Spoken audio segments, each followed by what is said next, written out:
সেবা দিয়ে দাও, মানুষ থেকে ভিক্ষা নেয়া, ছায়া নেয়া। মেয়ের বিবাহ হয়ে গেল, কিছুদিন পর ওই মহিলার কাছে রাষ্ট্রীয় তহবিল থেকে এলাকার চৌকিদারে 125 টাকা নিয়ে তার হাতে দিয়েছে। মহিলাটা ভাবলো বাজেট হলো 2000 টাকা, পাইলাম কেন 125 টাকা? হতে পারে না, বুঝে আসে না।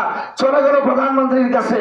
প্রধানমন্ত্রী বলার পর, সংক্ষেপে বলছি আমি, লম্বা কথা, প্রধানমন্ত্রী বললো 2000 টাকা বাজেট ঠিক মতোই দিয়েছি, তোমার এলাকার এমপিকে দিয়েছি 2000 টাকা, ওখান থেকে 1000 টাকা তোমার এমপি খাইছে, 1000 টাকা তোমার ইউনিয়নের চেয়ারম্যানকে দিয়েছে, চেয়ারম্যান 1000 টাকা 500 টাকা নিচে খাইছে, 500 টাকা তোমার ওয়ার্ডের মেম্বারকে দিয়েছে, মেম্বার 500 টাকা থেকে 250 টাকা নিচে খাইছে, 250 টাকা তোমার এলাকার চৌকিদারকে দিয়েছে, চৌকিদার 250 টাকা থেকে 125 টাকা খাইছে, আর 125 টাকা তোমার হাতে পৌঁছেছে।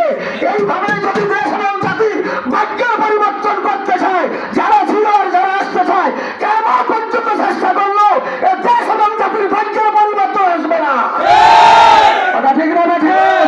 সুতরাং দেশ এবং জাতির ভাগ্যের পরিবর্তন করতে হলে বাস্তব সঠিক ইসলামকে ক্ষমতায় আনতে হবে। আগামীতে সঠিক ইসলামকে এই দেশে বাস্তবায়ন করতে হবে। ইসলামের পক্ষে হাত পাকায় আপনাদের আমার বর্পণ করে আগামীতে এই দেশের সংসদ, কোরআনের সংসদ দেখতে চায়, হাত পাকার সংসদ দেখতে চায়, তারা কেন রাজি? হাত তুলে দেখা। হাত